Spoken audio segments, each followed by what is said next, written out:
കർക്കിടക മാസമൊക്കെ അല്ലേ, കൂടാണ്ട് നല്ല മഴയും. അതുകൊണ്ട് ചൂടോടെ ഞങ്ങൾ മരുന്ന് കഞ്ഞി ഉണ്ടാക്കി കേട്ടോ. എല്ലാ കൊല്ലം ഉണ്ടാക്കാറുണ്ട്, ഇക്കൊല്ലം അത് പതിവ് പോലെ ആവർത്തിച്ചു. അപ്പോൾ എന്തായാലും ആൾക്കിക്ഷ ബോധിച്ചിട്ടുണ്ട് കേട്ടോ. അതിൻ്റെ കൂടെ മത്തങ്ങയും വെള്ളപ്പയറും ഇട്ടിട്ടുള്ള ഒരു മുളോശ്യവും പിന്നെ നെല്ലിക്കാക്കറിയും അരിക്കൊണ്ടാട്ടം ആയിരുന്നു. മത്തങ്ങ മുളോശ്യത്തിനുള്ള വെള്ളപ്പയറൊക്കെ ഞാൻ നേരത്തെ തന്നെ കഴുകി വൃത്തിയാക്കി വെള്ളത്തിൽ ഇട്ട് വെച്ചിരുന്നു കേട്ടോ.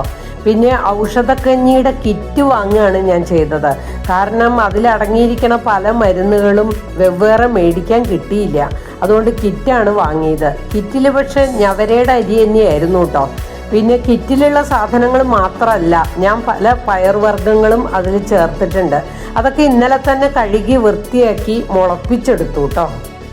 ആദ്യം തന്നെ കഞ്ഞി ഉണ്ടാക്കാമെന്ന് വെച്ചു. കഞ്ഞിയിൽ ഞാൻ ഞവരയരിയും പിന്നെ മുളപ്പിച്ച് വെച്ച പയറുവർഗ്ഗങ്ങളും പിന്നെ കിറ്റിലുണ്ടായിരുന്ന ഔഷധ പൊടികളുണ്ടല്ലോ അതും ഇട്ടു. ജീരകം 1 സ്പൂൺ ഇട്ടു. എന്നിട്ട് വേവിക്കാൻ വെച്ചു കേട്ടോ. അതിനിടയ്ക്ക് നമുക്ക് മുളോശ്യം ഉണ്ടാക്കാമെന്ന് കരുതി മുളപ്പിച്ച് വെച്ച പയറും മത്തങ്ങയും 1 സ്പൂൺ മഞ്ഞൾപ്പൊടിയും 1 ടീസ്പൂൺ മുളക് പൊടിയും ഇട്ട് അതും വേവിക്കാൻ വെച്ചു. ഇതിനിടയിൽ മുളോശ്യത്തിനുള്ള 1 മുറി നാളികേരം ഞാൻ ചിരകിക്കൊണ്ട് വന്നു കേട്ടോ. എന്നിട്ട് 1 ടീസ്പൂൺ ജീരകവും 5-6 പച്ചമുളകും ചേർത്ത് നല്ല വെണ്ണ പോലെ അരച്ചു വെച്ചു. അപ്പോഴേക്കും 2 കുക്കറുകൾ മാറി മാറി എന്നെ വിളിക്കാൻ തുടങ്ങി.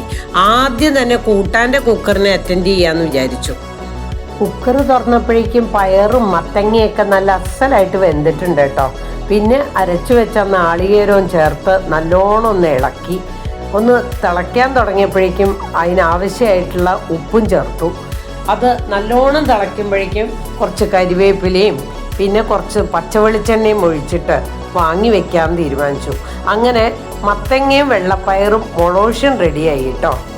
മുളോശ്യം നല്ലോണം തിളച്ച് വരുന്നതിനിടയ്ക്ക് ഞാൻ 5-6 അരിക്കൊണ്ടാട്ടം വറുത്തെടുത്തു കേട്ടോ. പിന്നെ കഞ്ഞി വെച്ച കുക്കർ തുറന്നു നോക്കി.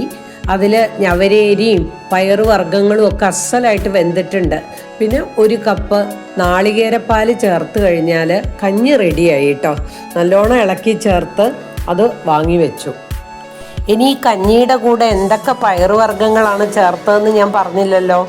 ചെറുപയർ, വെള്ളപ്പയർ, മുതിര, ഉലുവ, പിന്നെ കപ്പലണ്ടി, ഇതെല്ലാം തലേ ദിവസം നല്ലോണം കഴുകി വൃത്തിയാക്കിയിട്ട് മുളപ്പിച്ചെടുത്തതാണ് കേട്ടോ ചേർത്തിട്ടുള്ളത്. അങ്ങനെ നല്ല മരുന്നൊക്കെ ചേർത്തിട്ട് തേങ്ങാപ്പാലും ചേർത്തുള്ള ഈ ചൂട് കഞ്ഞിയും വെള്ളപ്പയറും മത്തങ്ങയും മുളോശ്യവും അരിക്കൊണ്ടാട്ടവും നെല്ലിക്ക അച്ചാറും ചേർത്തിട്ടുള്ള ഈ കഞ്ഞി എന്ത് രസമാണെന്നറിയോ. ഇങ്ങനെ മഴ പെയ്തുകൊണ്ടിരിക്കുമ്പോൾ കഴിക്കാൻ എല്ലാവരും ഉണ്ടാക്കും കേട്ടോ.